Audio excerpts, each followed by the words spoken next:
Febriani, saya dari Fakultas Keguruan dan Ilmu Pendidikan Prodi Matematika.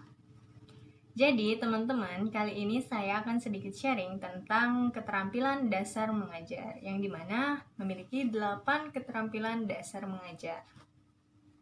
Yang pertama adalah keterampilan bertanya dasar dan laju.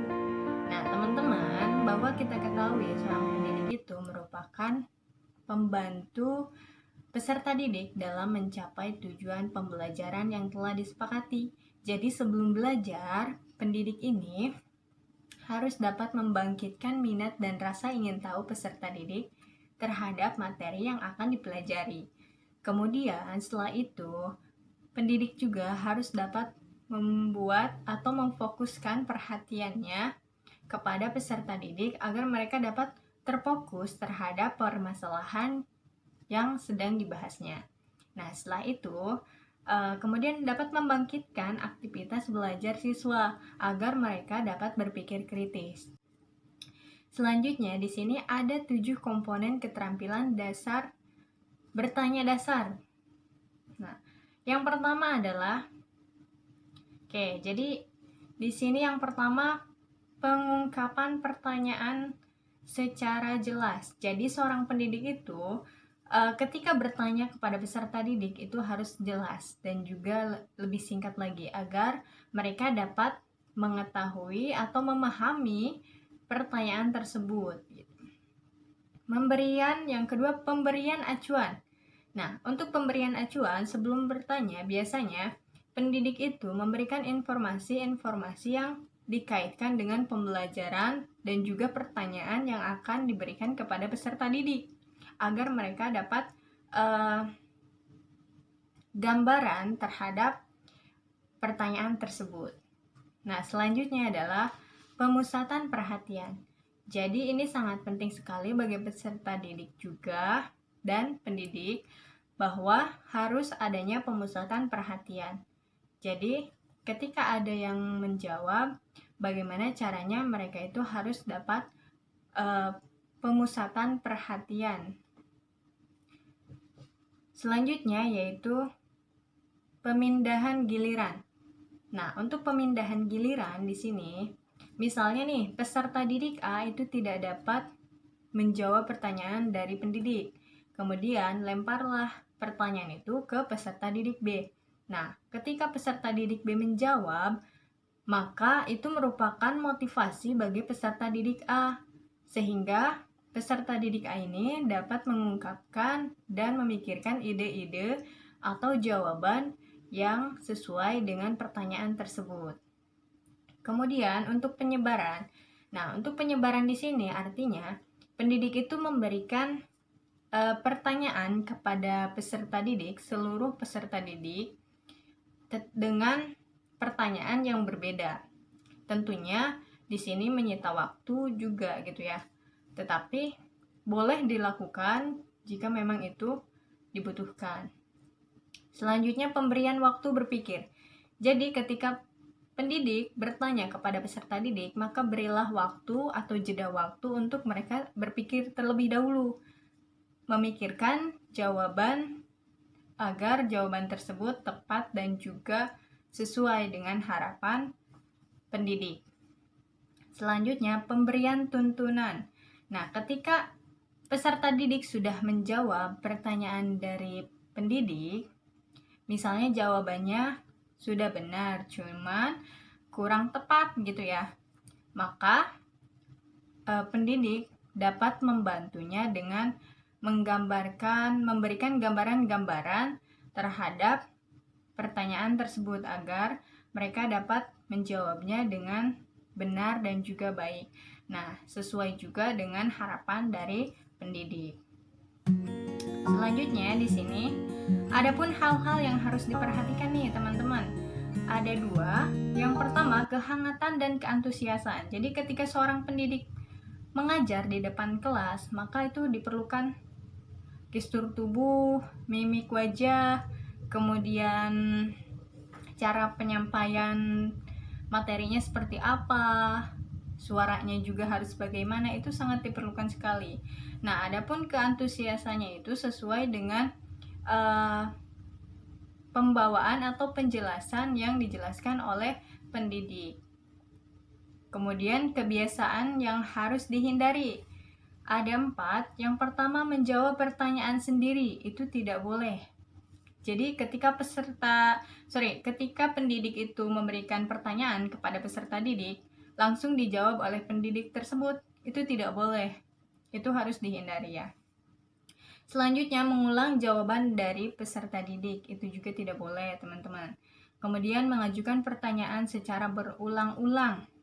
Nah, ini pun sama, tidak boleh.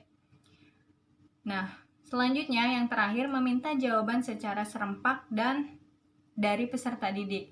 Nah, kalau meminta jawaban serempak dari peserta didik ini, maka tidak akan efektif. Jadi, kelas itu jadi rame gitu, teman-teman ya. Jadi, itu perlu sekali yang harus diperhatikan oleh calon pendidik. Selanjutnya ada keterampilan bertanya lanjut, dimana setelah tadi memberikan semangat juga untuk peserta didik, maka di sini mengembangkan kemampuan peserta didik dalam menemukan, mengkelompokkan, dan menilai informasi yang sudah didapatkan. Jadi ini lebih lanjut lagi, lebih masuk ke dalam materinya. Nah, selanjutnya meningkatkan kemampuan peserta didik dalam membentuk dan mengungkapkan pertanyaan-pertanyaan yang sesuai berdasarkan informasi yang lengkap dan juga relevan, serta mendorong peserta didik untuk mengembangkan ide-idenya. Setelah itu, dapat juga mengemukakan ide-ide tersebut kepada teman-temannya sehingga adanya timbal balik. Jadi, ketika mereka memiliki ide, mengembangkan ide-idenya tersebut, nah, sharinglah mereka kepada teman-temannya. Kemudian ada yang namanya timbal balik. Di situ misalnya teman yang satunya bertanya tentang ide tersebut seperti apa. Nah, selanjutnya yang keempat adalah memberikan kesempatan kepada semua peserta didik untuk memperoleh sukses melebihi yang bisa dicapainya. Artinya, ketika mereka memiliki ide tersebut, maka ide itu mereka dapat mengembangkannya kembali gitu. Jadi lebih luas lagi. Selanjutnya di sini ada komponen keterampilan bertanya lanjut.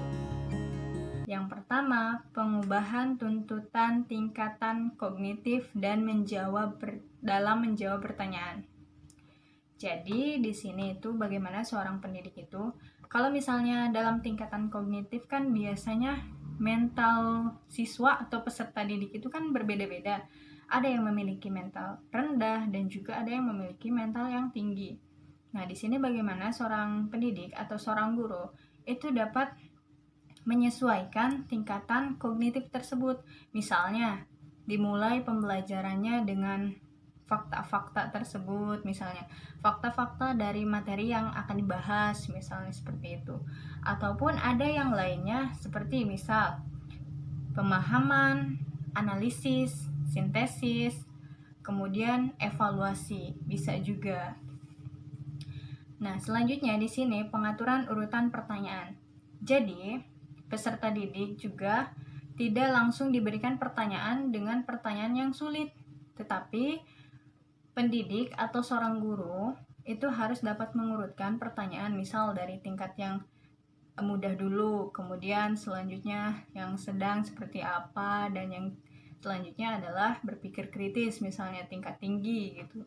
Jadi tidak langsung memberikan pertanyaan dengan pertanyaan yang sulit agar dapat dilihat gitu tingkatan kognitifnya seperti apa. Yang ketiga adalah penggunaan pertanyaan pelacak. Jadi di sini ada 7. Yang pertama itu klasifikasi. Artinya di sini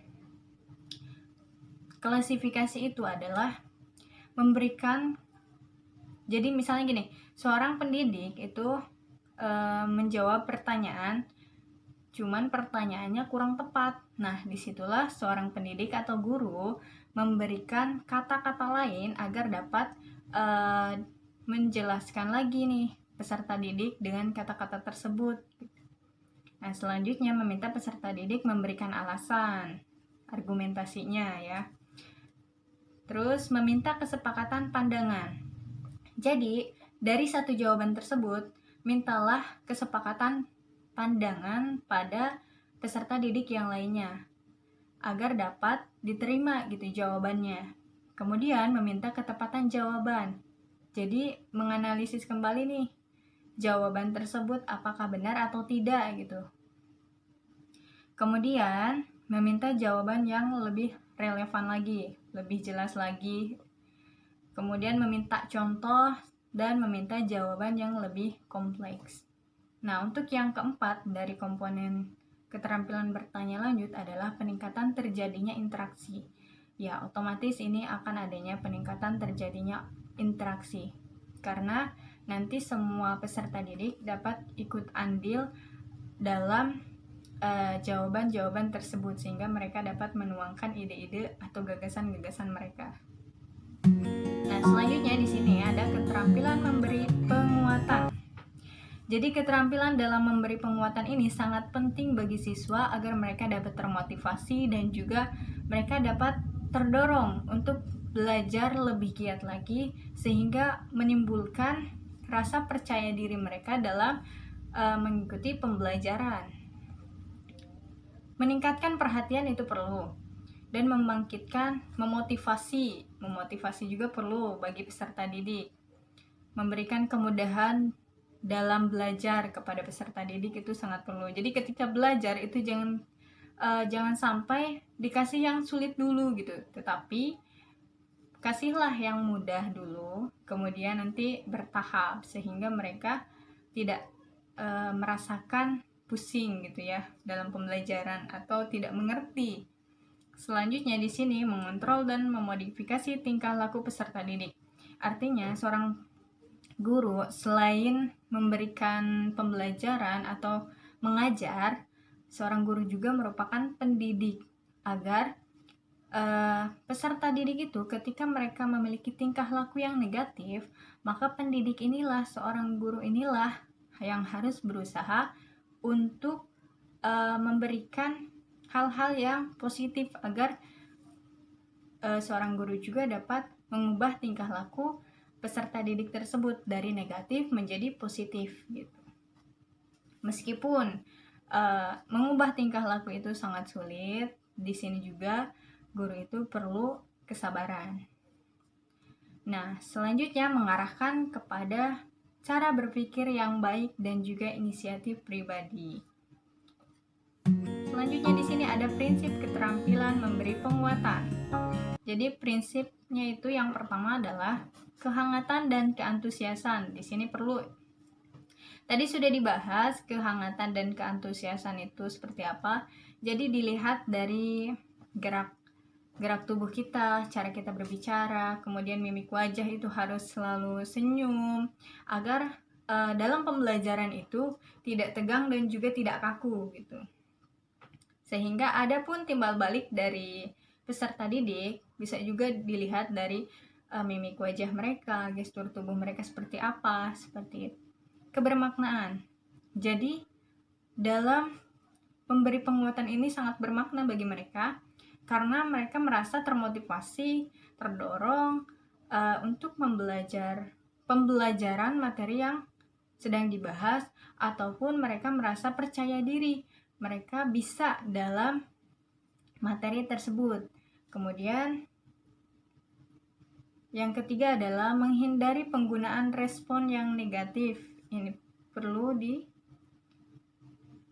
dihindari ini ya, perlu dihindari. Kenapa? Karena biasanya kalau misalnya ada pertanyaan, ada juga yang peserta didik yang menjawab pertanyaan tersebut tidak sesuai dengan ranahnya atau tidak sesuai dengan materinya gitu. Ini perlu dihindari. Jadi teman-teman di sini ada 7 komponen keterampilan memberi penguatan untuk peserta didik. Yang pertama, penguatan verbal. Misalnya contohnya seperti pujian, dorongan untuk peserta didik agar mereka lebih termotivasi lagi, lebih giat lagi untuk belajar. Kemudian penguatan gestural, mimik atau gerak badan. Nah, di sini juga diperlukan nih untuk pendidik bagaimana caranya mereka ketika mengajar itu tersenyum atau gerak tubuhnya tidak kaku, lebih membuat peserta didik itu santai lagi untuk belajar. Kemudian mereka lebih menikmati gitu ya. Kemudian yang ketiga, penguatan dengan cara mendekati. Nah, untuk yang ketiga ini juga sangat diperlukan. Kenapa? Karena penguatan dengan cara mendekati ini merupakan suatu perhatian untuk peserta didik. Jadi mereka merasa diperhatikan oleh pendidik atau seorang guru tersebut. Penguatan dengan sentuhan. Nah, penguatan dengan sentuhan biasanya pendidik itu atau guru itu mendekati siswanya atau peserta didik, misalnya sentuh bahu. Nah, teman-teman juga sering kan lihat di kelas gitu, nyentuh bahu atau juga jabat tangan seperti itu. Nah, yang kelima adalah penguatan dengan kegiatan yang menyenangkan. Jadi ini sangat perlu agar mereka tidak bosan dalam belajar gitu. Penguatan berupa tanda atau benda untuk yang keenam ini, atau simbol. Biasanya penguatan ini itu ditulis gitu. Misalnya nih, guru atau pendidik memberikan PR kepada peserta didik. Maka misalnya kalau peserta didik itu jawabannya bagus atau betul semua, maka di situ misalnya ditulis good atau very good gitu ya, luar biasa, seperti itu. Kemudian penguatan tak penuh. Jadi penguatan tak penuh di sini adalah jawaban sebagian benar dari peserta didik, kemudian jawaban yang lainnya itu dijawab lagi oleh peserta didik yang lainnya gitu. Jadi jawaban itu setengah gitu jadinya. Nah, selanjutnya ada keterampilan mengadakan variasi.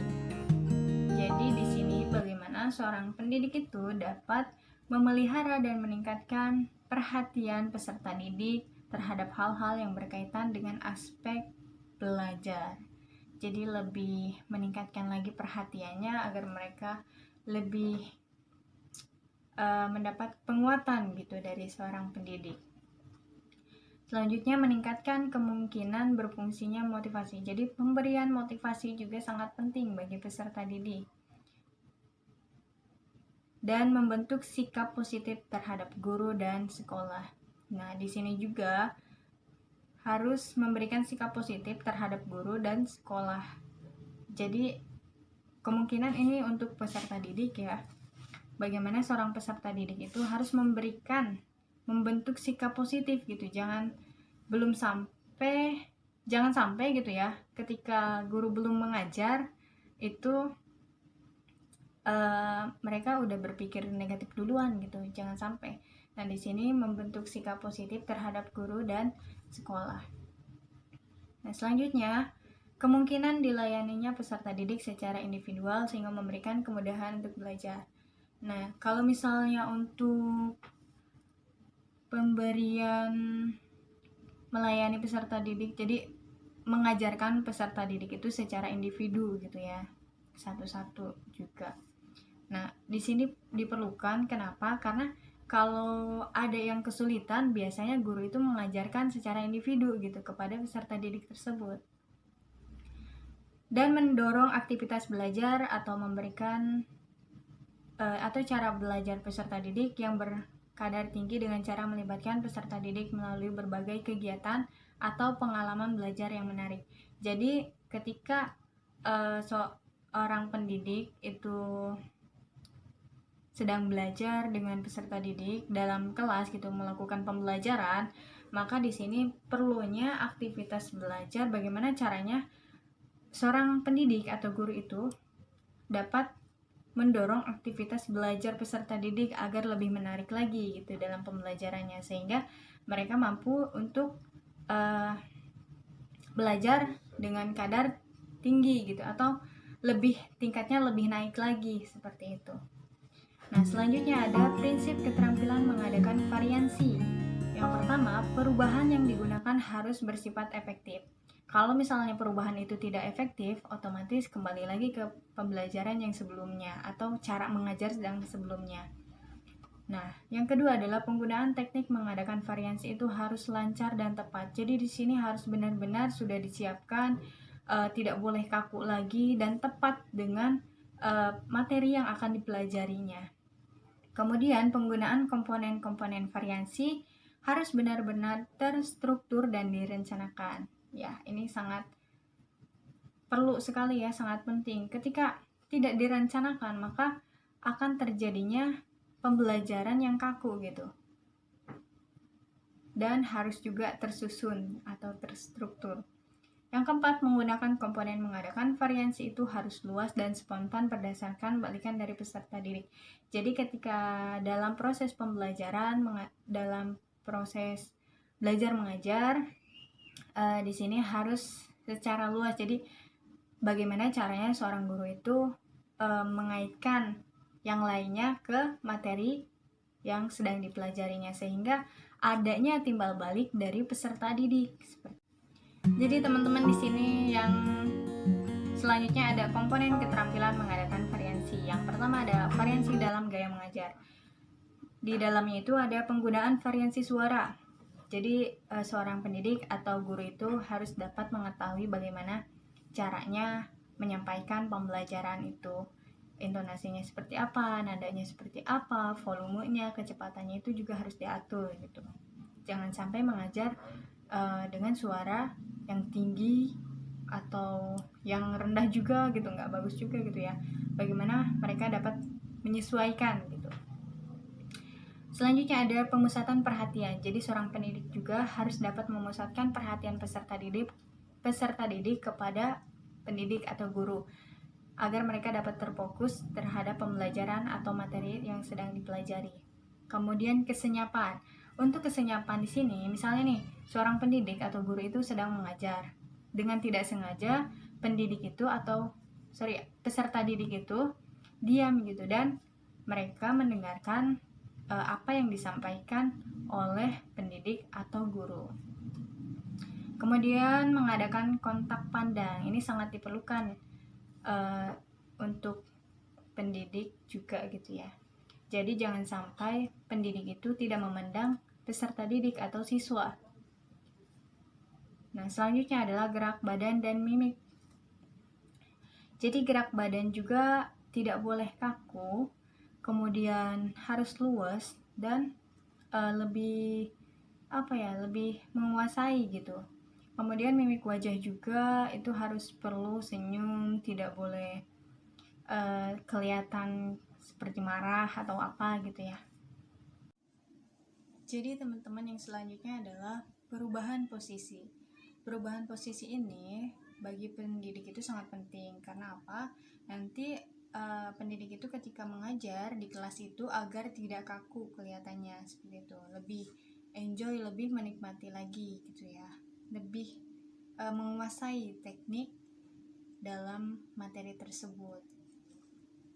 Selanjutnya adalah yang kedua, variasi dalam penggunaan media dan bahan pelajaran. Pasti ada visual, ada audio, serta taktik atau manipulasi dari pendidik tersebut. Kemudian variasi pola interaksi dan kegiatan siswa. Ini ada 4 macam. Yang pertama adalah klasik, menggunakan kegiatan klasik, kelompok, diskusi, perorangan, latihan, demonstrasi. Nah, untuk diskusi, latihan, demonstrasi itu hampir sama ya. Selanjutnya adalah keterampilan menjelaskan. Jadi, seorang pendidik juga dituntut untuk dapat terampil dalam menjelaskan materi yang akan dipelajarinya. Nah, apa saja nih yang harus dipersiapkan? Menyajikan informasi itu harus terorganisasi atau terkelompok. Kemudian harus sistematis, harus berurutan dari A sampai Z gitu ya. Kemudian mudah dipahami bagi peserta didik. Selanjutnya tujuannya untuk apa? Untuk membantu siswa atau peserta didik memahami konsep, kemudian bernalarnya, terlibat dalam berpikirnya juga. Jadi jangan sampai pembelajaran itu dapat menyulitkan siswanya. Berilah pembelajaran atau materi-materi yang mudah dipahami oleh siswa. Kemudian mendapatkan balikan, artinya dapat adanya timbal balik antara peserta didik dan juga pendidik, antara guru dan siswa itu adanya timbal balik, sehingga di situ siswa dapat mengetahui atau mengerti materi yang disampaikan oleh gurunya. Nah, selanjutnya merencanakan. Di sini isi pesannya itu dan juga karakter siswa. Ada dua ya untuk merencanakan. Isi pesannya itu apa? Misalnya materinya itu apa, kemudian pakai metode apa yang sesuai dengan materi tersebut. Kemudian karakteristik siswa juga di sini ada. Dan selanjutnya menyajikan. Dalam menyajikan di sini, kalau tadi dalam perencanaan itu atau merencanakan itu merencanakan materinya itu, pembelajarannya dari awal sampai akhir itu seperti apa. Nah, dalam menyajikan ada juga kejelasan. Di sini bahasanya harus jelas, kelancarannya juga, dan ucapannya pun harus jelas. Jadi seorang pendidik itu jangan sampai nanti ketika mengungkapkan atau menjelaskan materi yang sedang dibahas itu dengan bahasa yang kurang sopan, misalnya dengan terbata-bata atau ucapannya juga terbata-bata gitu. Jadi seorang pendidik ketika akan terjun, calon pendidik ketika akan terjun ke lapangan perlu nih kejelasan juga gitu ya, dalam bahasanya, kelancarannya, dan juga ucapannya. Adapun contoh dan ilustrasinya, jadi seorang pendidik atau guru juga harus dapat memberikan contoh dan juga ilustrasinya seperti apa dalam pembelajaran. Kemudian pemberian tekanan suara nih ya. Suara itu perlu sekali bagi peserta didik. Seperti apa nanti suaranya, penekanannya itu seperti apa gitu. Apakah harus pakai nada tinggi atau nada rendah, seperti itu. Kemudian balikan atau ajukan pertanyaan. Biasanya balikan di sini dari siswanya. Biasanya guru misalnya mengajukan pertanyaan kepada siswa atau melihat dari mimik wajah siswanya seperti apa responnya terhadap guru yang sudah menjelaskan dari materi yang telah dipelajari tersebut. Jadi selanjutnya di sini ada prinsip keterampilan menjelaskan, ada 4. Yang pertama adalah dapat memberikan pada awal, tengah, atau akhir pembelajaran. Jadi menjelaskan itu bisa di awal, bisa di tengah, dan juga di akhir pembelajaran. Nah, relevan dengan tujuan. Jadi pembelajaran yang akan dipelajari, yang akan dibahas itu harus sesuai dengan tujuannya, relevan gitu ya. Terus yang ketiga, materinya bermakna. Kenapa materinya harus bermakna? Agar nanti siswa itu ingat terus terhadap materi yang telah dipelajarinya. Nah, selanjutnya sesuai dengan kemampuan dan latar belakang siswa. Jadi jangan sampai guru mengajar itu tetapi siswanya itu tidak memahami apa yang disampaikan oleh gurunya tersebut gitu. Jadi harus tahu juga latar belakangnya seperti apa siswa ini gitu. Jangan sampai pembelajaran tingkat tinggi tetapi siswanya masih dalam standar, seperti itu. Kemudian ada keterampilan membuka dan menutup. Ada 2, tujuan dan komponen. Tujuannya untuk apa? Tujuannya itu adalah untuk memotivasi siswa, kemudian menjelaskan batas waktu tugasnya, dan menjelaskan hubungan materinya seperti apa, dan juga mengetahui tingkatan pemahaman. Jadi di sini ada 4 tujuan dari keterampilan membuka dan menutup pembelajaran. Adapun komponennya yaitu ada 2, membuka dan menutup. Untuk yang komponen membuka, menarik perhatian. Ini sangat diperlukan sekali untuk siswa dan juga guru. Menimbulkan motivasi. Jadi ketika perhatiannya sudah tertuju pada guru, berilah motivasi kepada siswa agar mereka lebih semangat, lebih terdorong lagi seperti yang sudah dijelaskan sebelumnya. Kemudian pemberi acuan, berilah informasi-informasi yang menarik sesuai dengan pembelajaran yang akan dipelajari. Kemudian membuat kaitan informasi tersebut dengan pembelajaran itu seperti apa. Atau misalnya gini, kaitan misalnya ayat Al-Quran dengan materi yang akan dipelajari itu apa, seperti itu misalnya. Kemudian untuk penutup di sini meninjau kembali, mengevaluasi penguasaan dan memberikan tindak lanjut. Jadi meninjau kembali apa saja yang sudah dipelajari dalam kelas tersebut, kemudian apakah siswanya responnya baik atau mengerti terhadap penjelasan yang sudah dijelaskan oleh guru tersebut. Kemudian mengevaluasi penguasaan, dievaluasi lagi penguasaan terhadap materi tersebut, apakah siswa itu dapat menguasainya atau tidak. Kemudian memberikan tindak lanjut, di sini biasanya dilihat dari mimik wajah siswa atau bertanya kepada siswa. Nah, selanjutnya keterampilan memimpin diskusi kelompok kecil. Biasanya dalam kelas itu kan ada kerja kelompok. Nah, biasanya dalam diskusi kelompok, bukan kerja kelompok ya, tapi diskusi kelompok. Selanjutnya keterampilan memimpin diskusi kelompok kecil. Biasanya di sini pesertanya itu jumlahnya 3 sampai 9 orang. Kemudian punya tujuan sesuai dengan topiknya. Jadi topiknya juga jelas, tujuannya pun jelas. Nah, yang ketiga adalah interaksi tatap muka. Pasti diskusi itu tatap muka gitu ya. Kemudian berlangsung secara sistematis, jadi berlangsung secara berurutan dari awal sampai akhir itu seperti apa. Arena berbagi informasi, berlatih kerjasama, mengambil keputusan. Jadi diskusi ini merupakan arena untuk berbagi informasi bagi peserta didik dan dilatih untuk kerjasama mereka itu seperti apa dan dalam pengambilan keputusannya. Kemudian di sini ada komponennya. Yang pertama itu memusatkan perhatian. Nah, dalam memusatkan perhatian di sini ada 4. Yang pertama mengemukakan tujuan. Jadi tujuan dari diskusi ini apa gitu. Sebutkan tujuannya kepada siswa dengan jelas dan juga mengemukakan masalahnya. Masalah dari diskusi ini seperti apa, kemudian apa yang ingin ditujunya. Kemudian menandai ketidakrelevanan dengan tujuan. Jadi jangan sampai masalah dengan tujuan itu tidak relevan gitu ya.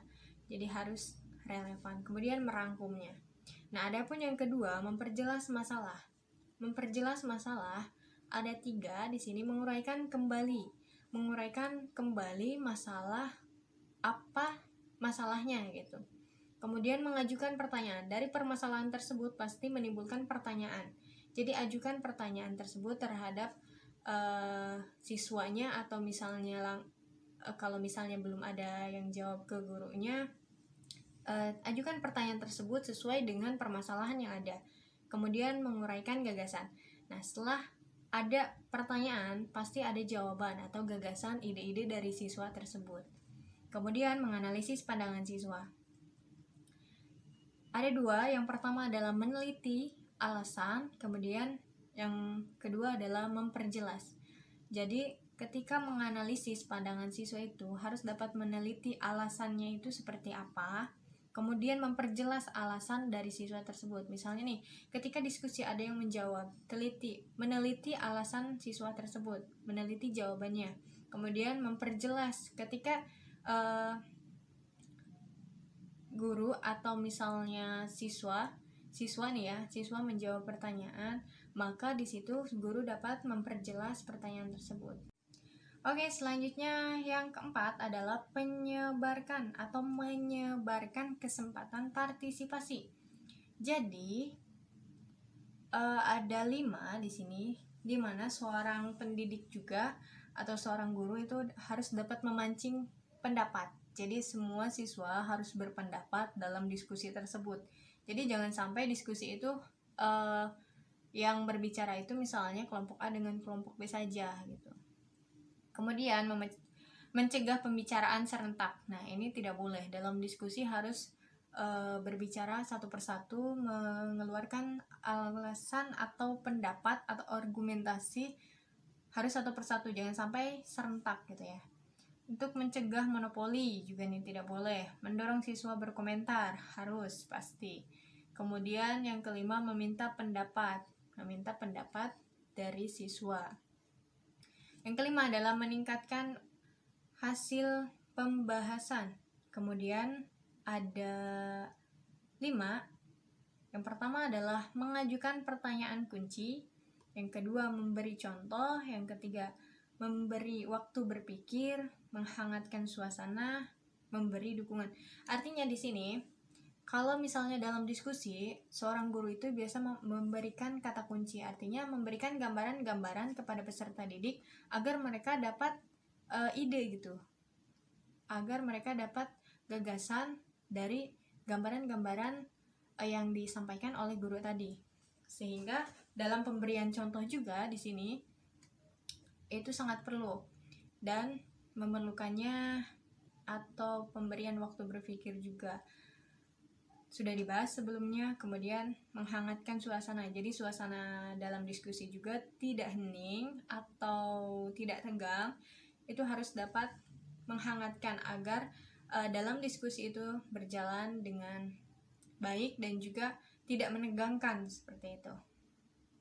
Nah, selanjutnya penutup diskusi itu harus adanya rangkuman dari diskusi pertama membuka sampai penutup itu seperti apa. Kemudian memberikan bayangan tindak lanjut dan menilai proses diskusi. Memberikan bayangan tindak lanjut di sini artinya ketika selesai diskusi ada pertanyaan, misalnya dari guru nih, pertanyaan terhadap siswanya terhadap presentasi atau diskusi yang dilakukan oleh peserta didik tersebut. Kemudian menilai proses diskusi yang sudah dilakukan. Adapun hal-hal yang perlu dihindari, topik yang tidak relevan ini tidak boleh di dalam diskusi itu, tidak boleh ada topik yang tidak relevan. Jadi harus jelas gitu. Kemudian mendominasi diskusi juga tidak boleh. Jadi diskusi itu harus merata. Misalnya ada kelompok A sampai kelompok D. Ini harus semuanya itu harus diberikan kesempatan untuk berbicara, mengungkapkan pendapat atau gagasan gitu. Kemudian membiarkan siswa enggan berpartisipasi. Nah, ini pun tidak boleh nih, harus dihindari. Kemudian membiarkan penyimpangan. Nah, dalam diskusi biasanya seorang siswa menjawab misalnya nih, atau jawaban tersebut menyimpang dari permasalahan yang ada, maka seorang guru itu harus meluruskan bahwa jawaban tersebut itu kurang tepat, sehingga diluruskanlah ke jawaban yang sesuai dengan permasalahan yang diberikan. Membiarkan monopoli ini harus dihindari juga. Kemudian tergesa-gesa juga tidak boleh, dan tidak memperjelas. Nah, ini pun tidak boleh. Nanti takutnya kalau misalnya tidak memperjelas itu nanti akan adanya penyimpangan gitu. Gagal menutup diskusi secara efektif. Nah, biasanya diskusi itu tidak hanya diskusi peserta didik saja, tetapi seorang guru juga harus dapat menutup diskusi secara efektif gitu. Harus ada rangkumannya seperti tadi, kemudian ada tindak lanjutnya, serta ada pula penilaiannya, dan harus dilakukan secara efektif. Kemudian selanjutnya ada keterampilan mengelola kelas. Ada prinsip penggunaan dan juga hal-hal yang harus dihindarinya. Prinsip penggunaannya seperti tadi, hangat dan antusias, sudah dijelaskan sebelumnya. Kemudian menantang peserta didik berpikir. Jadi seorang guru itu harus dapat memberikan tantangan kepada peserta didik agar mereka dapat berpikir gitu dalam proses belajar mengajar. Kemudian adanya variasi. Variasi itu seperti tadi, adanya misalnya variasi dalam kegiatan pembelajarannya, misalnya metodenya seperti apa. Selanjutnya di sini keluasan. Jadi keluasan itu bagaimana seorang pendidik atau guru itu dalam proses belajar mengajarnya harus adanya keluasan. Jadi tidak kaku gitu dalam mengajarnya. Kemudian penekanan hal-hal positif. Jadi lebih banyak lagi menekankan kepada siswa atau peserta didik dengan hal-hal yang positif. Kemudian menanamkan disiplin diri sendiri. Nah, adapun hal-hal yang harus dihindarinya atau yang perlu dihindari bagi bagi pendidik adalah campur tangan berlebihan, ini tidak boleh. Kemudian kesenyapan kegiatan atau berbicara karena ketidaksiapan guru. Nah, ini juga tidak boleh nih. Jadi guru itu harus benar-benar siap. Jadi seorang calon guru juga nih ya, bagi teman-teman semuanya itu harus siap dalam proses belajar mengajar. Jadi ketika turun ke lapangan itu harus sudah benar-benar siap dan dipersiapkan sebelumnya gitu ya. Kemudian ketidaktepatan memulai dan mengakhiri pelajaran, ini juga perlu dihindari. Jadi teman-teman juga perlu bagaimana nih caranya, bagaimana tepatnya gitu memulai dan mengakhiri pembelajaran. Tidak boleh adanya penyimpangan seperti tadi, bertele-tele juga tidak boleh. Jadi kebanyakan ngobrol gitu ya, itu pun tidak boleh. Jadi ada saatnya ngobrol, ada saatnya juga belajar, ada saatnya juga ada kegiatan-kegiatan yang menyenangkan untuk siswa seperti itu. Selanjutnya mengulang atau pengulangan itu juga tak perlu. Jadi pengulangan dalam pembahasan materi itu juga tidak perlu.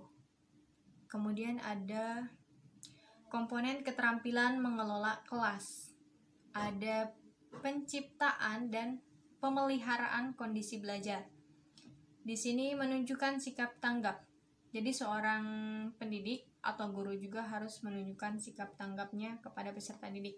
Jadi ketika ada peserta didik yang bertanya atau di luar materi, kemudian bukan materi yang sedang dibahas, maka harus adanya sikap tanggap dari seorang guru.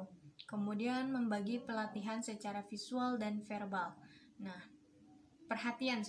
membagi perhatian secara visual dan verbal. Tadi sudah dibahas ya, secara visual seperti apa, verbal juga seperti apa. Memusatkan perhatian kelompok. Jadi perlu juga nih seorang guru itu memusatkan perhatian kelompok gitu ya. Harus adanya perhatian di dalam satu kelompok tersebut.